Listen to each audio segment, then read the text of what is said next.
Order! Order! You are an incorrigible delinquent at times. Behave yourself, man!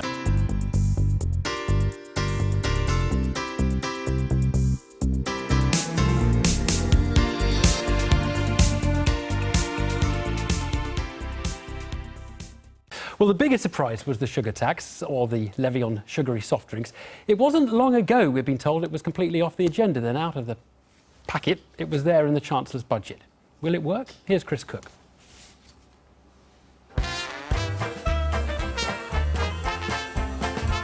How, you might have wondered, does that bloke on the telly manage to fill even my widescreen TV so fully? Well, I'll give you a hint. It's because of my rather unhealthy diet. One that the Chancellor today at the budget said he'd like me to change. I'm not prepared to look back at my time here in this Parliament doing this job and say to my children's generation, I'm sorry. We knew there was a problem with sugary drinks. We knew it caused disease, but we ducked the difficult decisions and we did nothing. So today I can announce that we will introduce a new sugar levy on the soft drinks industry. The new £500 million levy was a bit of a surprise. This is the share price of drinks maker Britvic as the day wound on. You can see pretty clearly when the announcement was made.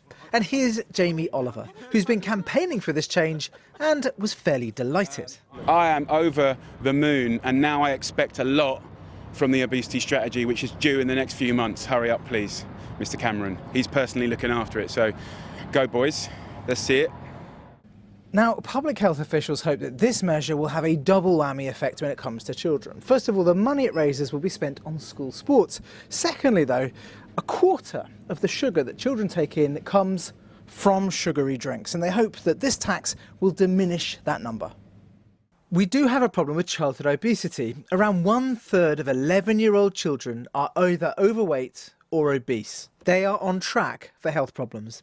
And remember too that children from the very poorest neighbourhoods are twice as likely to be obese as children from the richest. Unfortunately, obesity is the new smoking.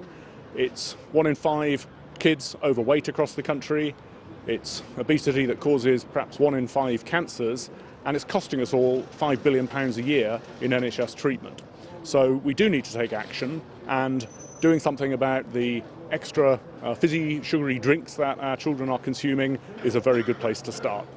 Now, British food companies have already cut a lot of sugar from their products in recent years, and they've got 2 more years to cut more if they want to avoid the new levy. But there are concerns. This Tory MP, who used to work in the drinks industry, is wary. Well, I've had a long-standing objection to any kind of sugary drink tax, largely because I think it's a liberal, regressive, I think it's patronising, and I think it's nanny-statism at its worst. But most importantly, it's going to hit consumers in their pockets. Now, it probably wouldn't surprise you that this fluorescent orange drink has enough sugar to trigger the new sugar levy. In fact, these 4 drinks all do. These 5 drinks over here all have just as much sugar as these ones, it's just that they're exempt. These 3 are milk-based drinks, these 2 are fruit juices. We're also not putting any sugar taxes on these yogurts, even though they have higher sugar content than all of these drinks. In fact, this cheese sandwich, were I to liquidize it and sell it as a drink, would have a high enough sugar content to trigger the tax, but because I'm selling it as a sandwich, it doesn't. I'm sceptical that this will work because evidence from other countries that have tried similar taxes show that it doesn't work. And what people do is switch from one sugary product to another. What it doesn't do is change behaviour from high sugar products to low calorie products. This sugar levy is an idea that the government actually ruled out only a month ago. But it seems the drinks companies were just too easy a target. Look at this. 23 sachets of sugar in that single container. Furthermore, it's a good distraction from the gruesome fiscal news today. Perhaps that's the most important reason why we ended up with this big new public health policy. Chris Cook there, who doesn't make a habit of liquidising sandwiches, by the way. In a moment, we're going to pick over the day with our very eminent panel here. But first, we'll hear from the voters. If this was a pre-election budget, we'd be going to a marginal seat at this point to see how it's gone down there. But it's not an election budget. The next electoral test is a referendum on whether to leave the European Union or to stay in. So let's hear from the kinds of voters the government will want to keep sweet if they are to keep Britain in the EU. Katie Razzle went to Wiltshire to see how the budget's going down in a solidly Tory seat there. Look how clean his boots are. The Wiltshire Ramblers have had this Wednesday walk in the diary for weeks. Gather around, please. I'll be as quick as I can. Right. And the small matter of a budget wasn't going to stop them. 9 miles of beautiful countryside lay ahead. And the turnout suggested for these folk the Chancellor's pronouncements aren't a must-watch. This county went entirely blue at the last election. With the referendum in the offing, George Osborne wants to keep the good people of Wiltshire, who supported the Conservatives in their droves, on side. At Harton Park near Corsham, a business show for local companies. The Chancellor claimed his budget is a rocket boost for enterprise, for the likes of the 100 or so businesses offering their wares here. Oh, there it is. OK, they're running right at me. A clown with a chair. In fact, quite a few. Andrew Hall runs Corsham's shopping centre. Do you think your shopping centre's ever going to be selling these? I think it'd be brilliant to have them in the shopping centre. I was really pleased to hear the business rates are being reviewed. It's a massive cost. It's the biggest cost to our tenants, biggest single cost, is business rates and VAT. So that being addressed will have a really large impact on independent retail. So for that alone, I think I would put a very large plus. Anita Janes runs a local business magazine. She rates George Osborne as a chancellor, but doesn't buy his warnings that leaving the European Union will adversely impact the economy. I think there'll probably be a few bumps along the way, but I think that we've got enough of an economy and a workforce out there that work damn hard, and they will keep pushing. And I think that we would never be really out on a limb. The economic benefits seem to me to be quite straightforward. If we're out of the EU, I have no doubt that that's going to make it very difficult for businesses to export or import. Is it time to head for the hills? Surely our ramblers don't really want to be left ignorant of today's big financial news. The fundamental problem is that far too many young people... They were in luck, thanks to modern technology. If they couldn't go to George, we could bring George to them.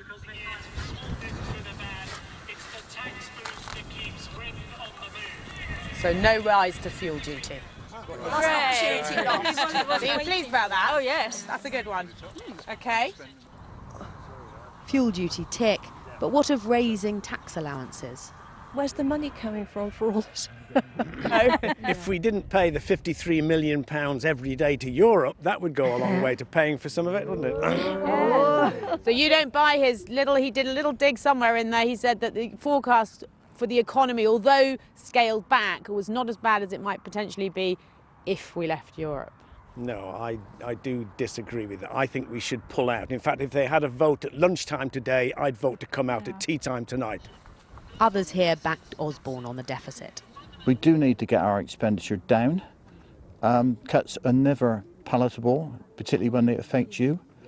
And he's sticking to his guns. So he's right to keep cutting.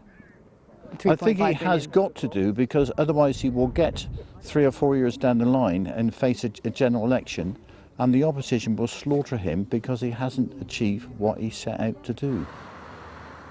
But in a pub back in Corsham, we met a husband and wife who aren't quite as complimentary.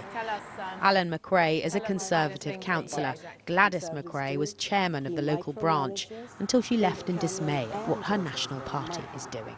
Because after working very, very hard for 7 to 8 years and thinking that we have a Conservative government and therefore a Conservative Chancellor and therefore a Conservative budget of any kind, I find I have a Socialist Chancellor. I don't think he's been called that very often. Conservative is for smaller government. Each individual is responsible for their own destiny. Why do we have to encourage people to save? Why have we got a sugar tax? If people should not be eating sugar, they should not eat sugar. Surely conservatism is all about freedom of choice. It's not about the government telling you what you should and shouldn't do. It's about the government enabling you to do what is right, what you can do. So that sugar tax... Does that mean you're against the sugar tax? No, I'm against any of those kind of legislations. Interference. It's micromanagement.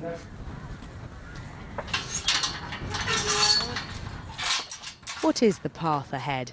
Even in Conservative Wiltshire, there are so many opposing views, and party supporters here are sure to be divided again come June. Katie Russell there in Wiltshire.